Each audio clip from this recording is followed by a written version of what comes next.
Okay, good morning, everybody. All right, just wanted to welcome everybody. We have a very exciting presentation today that I'm going to kick over to very soon. I just wanted to thank all of you for being here, your teachers and staff, for taking the time out of the day for this very important message. We have the privilege today of welcoming a speaker, Mr. Mark Leinweaver, who comes to us with a really interesting story and background. He speaks to a lot of local schools, and we've heard tremendous things. And I encourage you, my request to you today, to give him your undivided attention. He's going to speak to us about basically why character matters, which is a concept that we talk about as a school very often. So my challenge to you is think about maybe one thing you hear from Mark today that you might be able to take with you and make a positive change. All right, so he has a great story ahead. I don't want to take up too much of that time, but I am so excited to introduce Mr. Mark Leinweaver, and thank you for being here, Mark, and it's yours. Okay, first off, thanks so much for the round of applause, the introduction. It always puts a smile on my face, but the smile doesn't last too long because what I've got to cover this morning is really serious stuff. But if we're smiling and giving out rounds of applause, how about a huge one for your principal, Dr. Walsh, and also the PTA for putting this all together. Now, I haven't ever had to do this, this is a 29-minute assembly, and we've got 26 minutes left, probably closer to 24 before that bell rings. And I don't like to rush, but I have to get through the ground rules. 2 ways to participate. First, most encouraged is at times I'll ask questions, and I'll look for you to raise your hand. All right? It is literally that simple. I don't need voices, I just need hands. So let's practice now. How many people here, when they graduate from Southside one day, want to go off to college? Where are those hands? All right, how about either after high school or college want to get a job, start making some money? All right, so you're all stars at it. Best, most encouraged way to get involved. The other, really honestly, is see a couple of people to my left talking amongst themselves. Someone in the middle keeps looking down, probably at a phone. Dude over here to my right's got his ear pods in. I mean, if that distraction stops me, it stops you, it stops us, and I'm not here for me. I'm not here for me, I'm not here for your principal, I'm here for you. When I say you, I mean all of you. So if a little distraction is going to become a big distraction, I'll just get a few more chairs up here on this stage. I'll have you come on up, distract everybody, and that's going to be a problem. Now, the job of a sports agent, which is what I am, is to give advice. And my advice is let's just stick to the first option. You're great at it. It's an assembly, supposed to be fun and educational. Let's avoid people up on the stage because you're going to end up in your principal's office. And let's try to get through this with the remaining 23 minutes because what we are going to cover today is literally the difference between you going off to college or getting that job or frankly being left behind. Those are the only ground rules. At some point I will need a willing volunteer to join me up here in front of everybody. So, who am I? Why am I here? I'm a Major League Baseball agent. I have over 20 years experience in sports and entertainment. And while I represent professional baseball players, I work with all sports. So, just by a show of hands, Mets fans, Yankees fans. So it doesn't matter if it's the Mets, the Yankees, the Dodgers, the Cubs. I represent players on all 30 major league teams. I have over 75 clients, including all-stars. And I told you I have to work with all sports because when that player wants to go to a Knicks game, a Rangers game, Jets, Giants, it could literally be the Super Bowl, the Final Four, Daytona 500. Doesn't matter if it's baseball, basketball, football, hockey, golf, swimming, track, cross-country, soccer. They call me to get those tickets. And it's not just sports. When the players in New York day off, they want to go to a Broadway show. They're in Los Angeles, they want to check out the set of the television show that you love to binge watch, and then of course the concerts. Some of the biggest stars on the planet, some of the toughest and most expensive tickets in the country to get, the Garden, MetLife. My job is to not only get seats in the first row, I set up the private meet and greets backstage between the celebrities after the concert's over. That's my job. And I don't tell you that to brag, I tell you for a very different reason.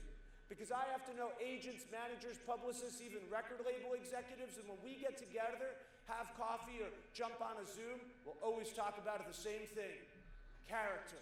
How everything our clients have worked for, fame, fortune, success, that probably started here in high school, can literally disappear that fast based on this weapon. This isn't a phone anymore, it's a weapon. Every single one of you, you hold it in your hands. You can access it from your fingertips without even thinking, without looking. I think you're exactly like your favorite celebrity, the one you follow on social media, download their music, buy tickets to their games. Why? Because sure, fame, fortune, success, that's on the line for them. What's on the line for you? You already told me. Go off to college, get the job. That's literally on the line every second of every day, based on how you treat each other, interact with one another, especially on this. So that's what we're going to cover.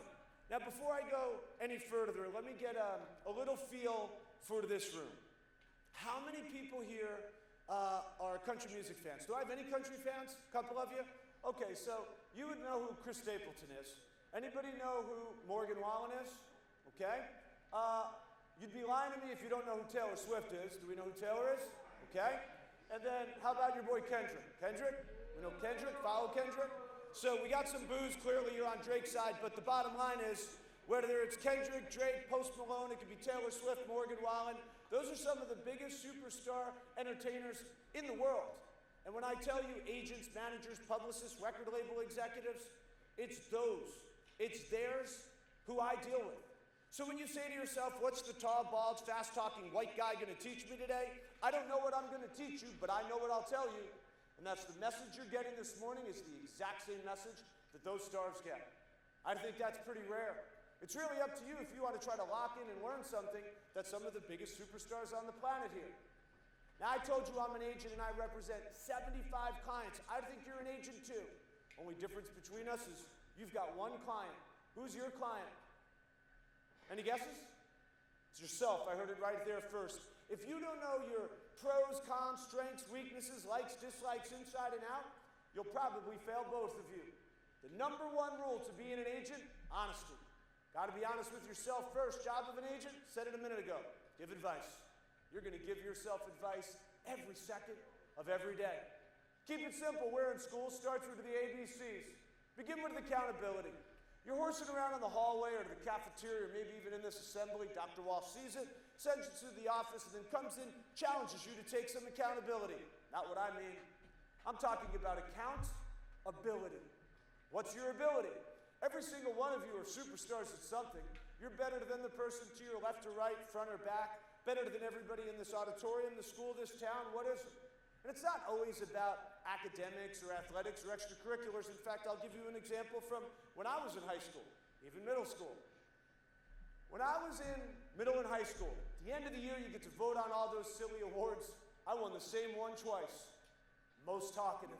And here I am 30 years later, still the most talkative person at any school I go to. I got sent to the principal's office all the time for talking, but at least I was always the best at it. That was my ability. What's yours? What's the one thing that separates you from everybody? What's your favorite subject? What do you get your best grades in? What's your most loved extracurricular outside of school? Little ways to come up with your ability, because you're going to account for it here at Southside. College, the job, in life, but that ability is going to separate you from everyone. So the only homework assignment I give you this morning is before you walk out of those doors, come up with the one ability that separates you from everybody else.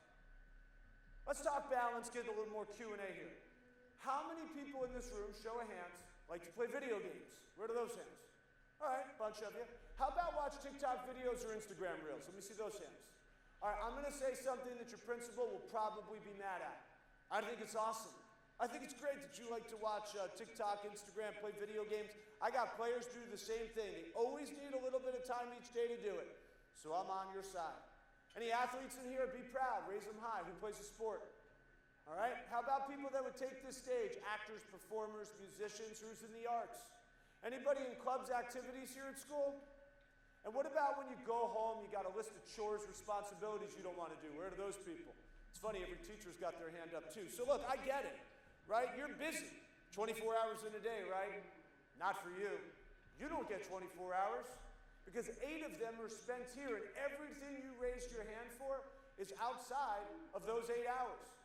So how much time are we maybe wasting on TikTok, Instagram, and of course those video games? How much time are we investing in doing a little more homework or just getting a good night's sleep? I said it, you've got one client, and again, who's the client?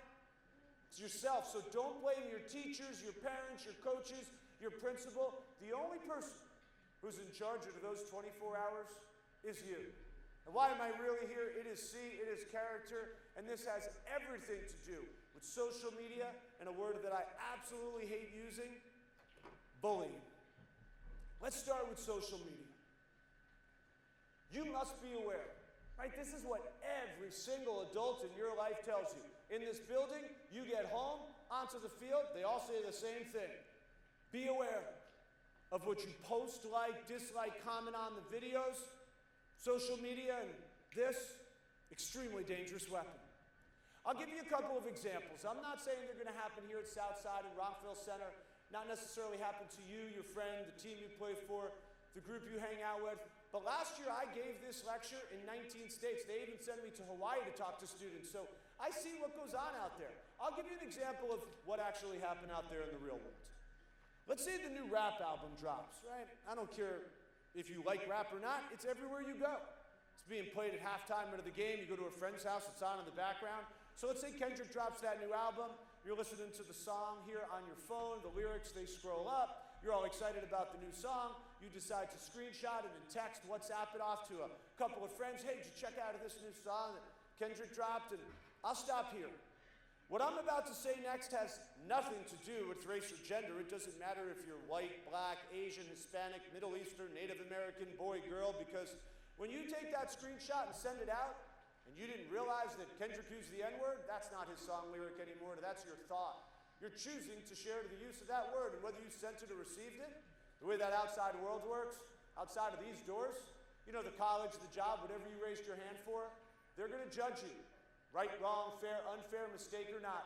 They don't care. They think you're a racist. But like I said, it ain't going to happen to you, right? It's no different than the videos. Like, who doesn't like to be on camera in the pictures and the videos? Anybody? Everybody's comfortable with it? Perfect. There's 4 cameras on us right now. You walk down those hallways, camera.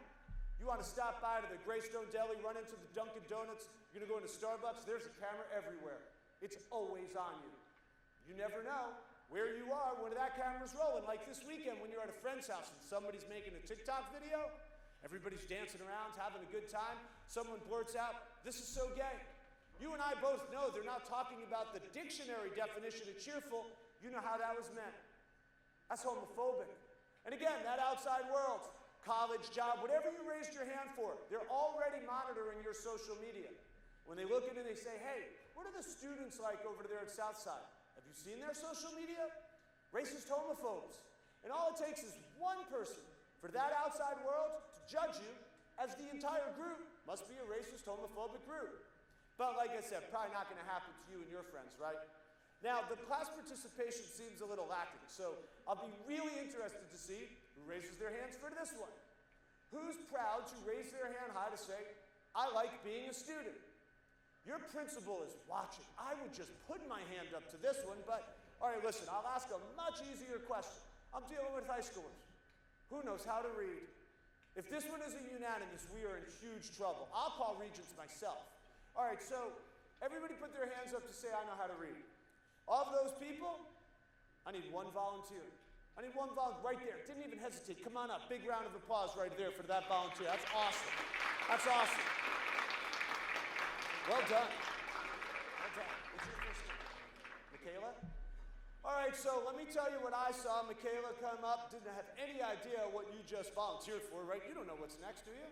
That's daring. I give you a lot of credit on that. You know, look, I believe that right there, Michaela raising her hand, that's leadership. Now, I looked out, everybody raised their hand, I know how to read. I needed somebody to lead. I didn't see too many hands. As somebody that works in sports, because I'll single out the athletes, I know you're AD. Y'all want to be on the field, on the court, on the leader, C on the jersey. I think I know where the athletes are sitting and didn't see too many hands there. So for Michaela to take that leadership, that initiative, that's hard. I told you I reward it, right? So for starters, here's just a little thank you from me, a couple of Starbucks gift cards for getting up here and showing that leadership. But hey, nice job, right? You absolutely deserve that round of applause. You know, being a leader is really hard. It's actually getting even harder. Being a follower, every single one of you, you could follow, that's easy. But in today's world, you get a great leader like Michaela, you always have great followers. So you came all the way up here, I don't need one volunteer. I actually need 5 more. So who are they? Where are the other 5? Who else wants to come up? 2, 3, 4, 5 on the end, and somebody over here put their hand up, I saw. 6, come on up. Big round of applause for all 6 volunteers. Come on up. Come on up. I see you up there with the sweatshirt. Come on.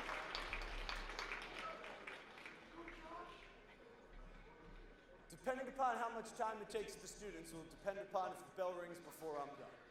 That's usually how it works. All right, so 1, 2, put you right here. 3, 4. What happened? I thought you wanted to come up. 5. And where was my 6th? Guy had a gray hoodie on right there in the back, in the middle. You're out? Yeah, come on up. In fact, you both can come up. Let's go. I need you to, yes, the 2 of you standing there with your hands up. Let's go. Yes, both of you. Big round of applause for all 7 of them. Let's go.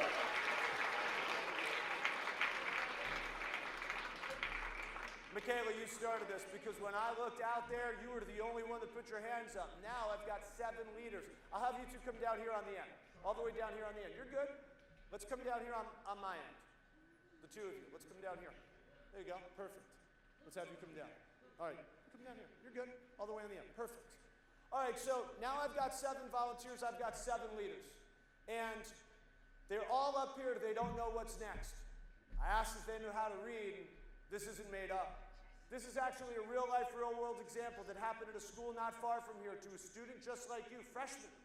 So what I'm going to ask my volunteers to do is just take a bullet point. 1 bullet point. We'll start with Michaela. You read nice and loud, nice and slow. I'm going to give you the microphone. When you're done, you're going to pass it on. All right? That's simple. Our job is to simply listen. A female freshman high school student sent a private Snapchat to a friend where she used a racial slur. The video was then circulated and saved by another student who was a male African American. The female student said that the word she used in the Snapchat was in all the songs we listened to. What she said in that Snapchat to her friend was, "I can drive an N-word." It wasn't until her senior year, 3 years later, after she was accepted into the University of Tennessee and onto its national champion cheer team, that the post read in range. I'm gonna call a quick timeout. You're all doing great. I want to point out that Snapchat disappears in 24 hours. The Instagram reel goes away the next day. You don't like that text, you swipe left, delete, nothing gets deleted. How do I know? I got players. The teams you cheer for, they're this close to signing guaranteed multi-million-dollar contracts. First thing the team does, check their history. What did they post, like, dislike, and comment on? In high school, in middle school.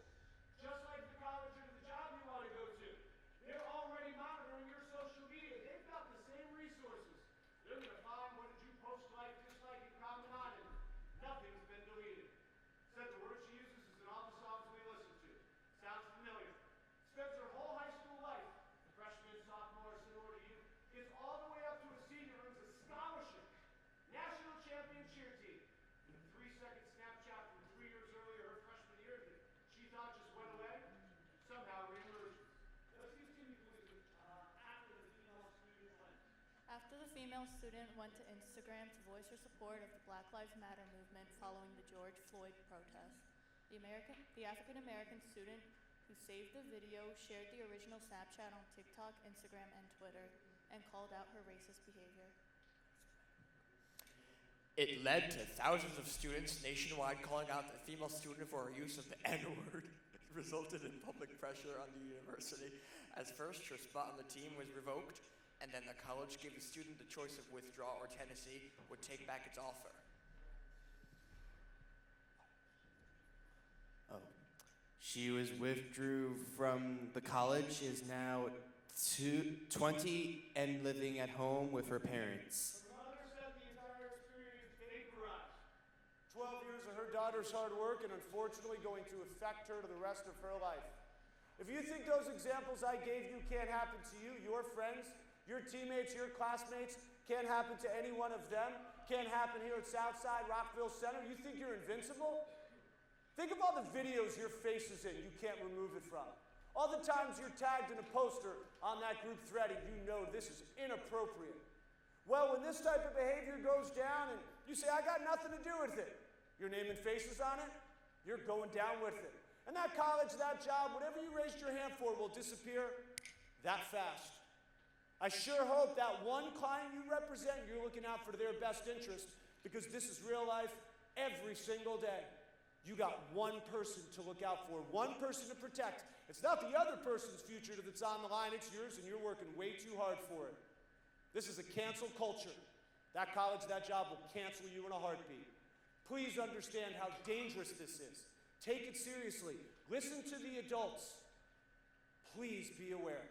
How about a huge round of applause for the volunteers? You can head on back. Good job. Well done.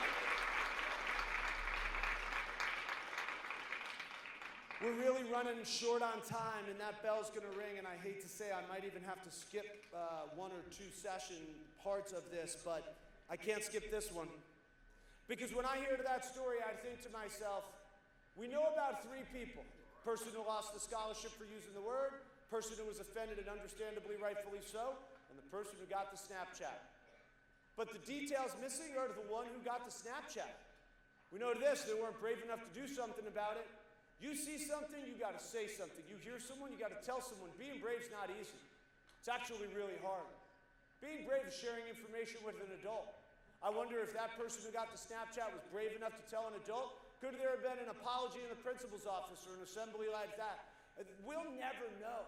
Those lives are changed forever. You get the exact same Snapchat, word for word. You brave enough to go to one of the adults in the back of this room or the one standing right over there? Probably not. You know, I think putting real life, real world context to bravery is important. So I'll give you an example or two. Let's say you're over at the diner and a fight breaks out in the parking lot. You got nothing to do with the fight, but you see it. Nobody's breaking up the fight anymore because everybody's too busy doing this and videoing it. So you see to the fight, you recognize it's two students from school, someone's getting beat up, here come the police, the ambulance, and they're off to the hospital. You got nothing to do with it, but the camera outside the diner sees you and you know who did it.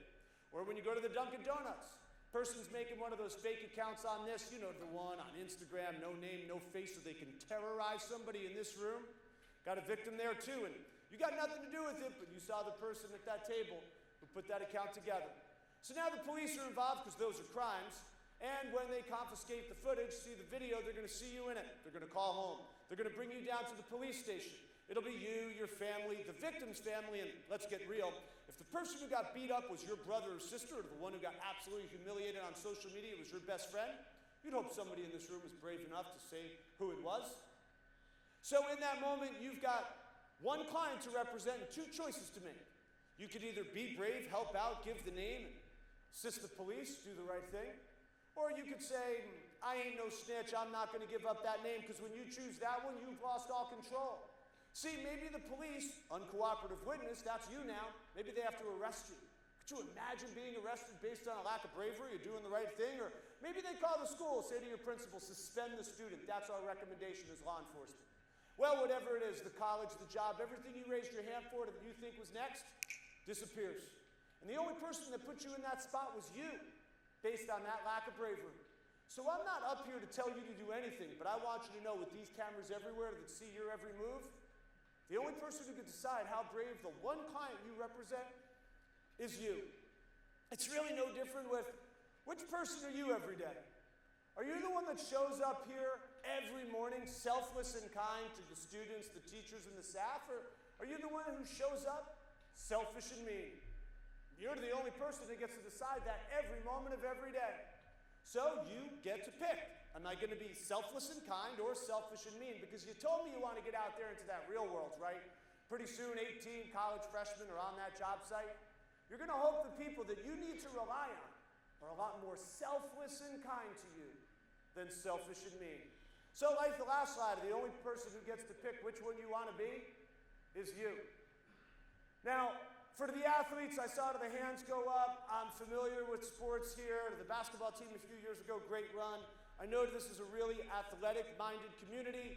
I know a lot about athletics, pro sports, 25 years. You want people to come to your games, cheer you on. You get to wear the jerseys and the hoodies down the hallway. They throw pep rallies in your honor. I get it. Stands packed to support you. Well, there's a lot of people that raise their hands, clubs, activities, those that take this stage to play, the musical, whatever. Everybody wants support. Well, the thing about the athletes is your favorite player, the one you look up to, emulate your game on, they want to go to the arts, They go to the Broadway shows, they go to the concerts. You know, the players go and they meet the stars. It's a big dab-up fest. So if that's how it is at the pro level, how come it's not like that here? I wonder the last time the boys and girls basketball teams showed up here to watch the winter concert of the spring play, because these people might look familiar.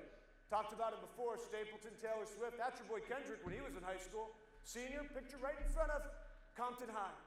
So if they were here today, the line would be to New York City to get in. You're going to school right now with these future superstars. So I'm asking the athletes, if you expect people to show up and support you, how about we start showing up for others? Now, is the bell going to ring at 9:17? Is that when does it ring? 9:22? Perfect. That's exactly what I needed. Because this is probably the most important thing I could say all day, and it's going to be where I'll spend the most time before that bell rings. Bullying is an unacceptable behavior. You know that. It's become a real and tragic epidemic in our society. We've become to learn that. Your job is to lead. I already covered lead versus follow. Your job is to lead, not follow, in anti-bullying initiatives. So, I'll tell you what went through my mind when I sat here and watched everybody come into this auditorium. I'll be really honest with you right now, and I don't always do it, but I feel like I should with this group. I watched you come in and I look around the room. I try to look toward every single student, and the only thing that goes through my mind before I start is, I wonder if there are any bullies in here. I wonder if any of these people choose to be selfish and mean versus selfless and kind. Now, I wouldn't know, but I know who would. Every student knows who the people are that are truly selfless and kind, but perhaps more importantly, do they know those who are intentionally selfish and mean? Well, if that's you, if that's who you choose to be here in this building, in this community, let me fast forward your life out there. Want to go off to that college? Get that job? 18-year-old out there all on your own? You're always going to run into a 21-year-old, man or woman, adult, doesn't even know you, but they are going to tease you, haze you, bully you beyond your wildest dreams. I mean, you're like, what's up? Why is this happening to me? What did I do to deserve this? How did you treat people in this room, in this school, in this community, when you had a choice to lead in anti-bullying instead of choosing to continue to be the selfish and mean bully? Because that 21-year-old, it's waiting for you. It's named karma. It's real, and it's coming for every single intentional bully. But I'm not wrapping this up on bullying. I'm going to talk to all of those who feel like they are being bullied, and that is way too many of you. It could be in person, or it could be on this weapon. I asked you a question earlier. Your only homework assignment was, what's the one ability that separates you from everybody else? Well, you're going to take that ability, the one that is unique to you, and you're going to add two things that I know you have inside. One's courage and the other is confidence, and how do I know? It takes courage to show up to school every single day. And I know you've got confidence because anyone that has an ability always has some swag to it. So courage, confidence, ability, you're going to combine it and make it one. And the moment you commit to that combination is the moment the bullying stops. Now, you've been so great with raising in the hands, and I didn't need your voices, but actually, I need your voice on the next slide. I'm going to show you some pictures. And if you think the answer is going to be yes to any of these, I'd love to hear you nice and loud answer yes.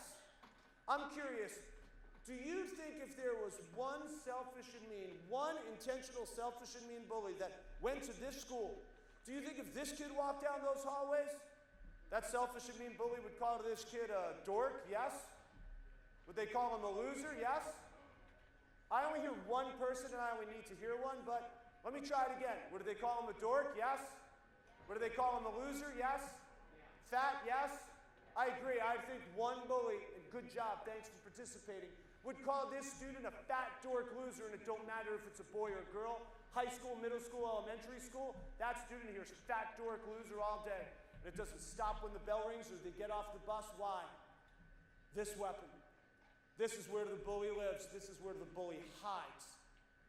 On TikTok, Instagram, Snapchat, group threads, but this is where the bully attacks.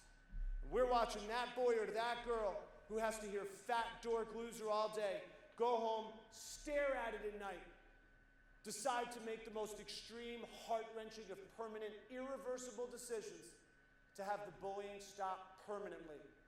And that's a tragedy based on our hands that might have been from an intentional, selfish, and mean behavior that came from this room and could have been avoided. And the reason why, for all of you who might feel like you are bullied, I promise you it is about courage, confidence, and ability. Do you know what happened to the fat dork loser in this story? Came here today to share this. That's me when I was in middle and high school, and I'm living proof to all of you who feel like you're bullied that it's not about how and where you start when people doubt or judge or bully you. It's all about how and where you want to go out there in your journey in life. Every single one of you are agents scripting the life story of one client, you, and you're all holding the pen. How do you want to write the rest of it? Because that is entirely up to you. Every student, every teacher, every administrator, every parent, you're one Southside, and we gotta be one team to stop being part of a bullying problem and be the solution. I'll give it back to Doc. I want to say thanks so much for having me. Have a great rest of the school year. I appreciate you.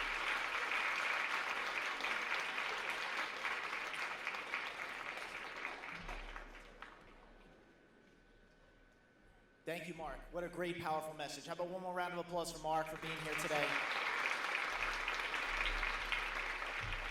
I also want to echo a thanks to the Southside High School PTA who helped us put this together. We really appreciate the support with this. And again, I would finish the message with just encouraging you to try to take some of the insight that you got from Mark and make one or two small changes that could make our school and our community an even better place. Have a great day, and thank you again.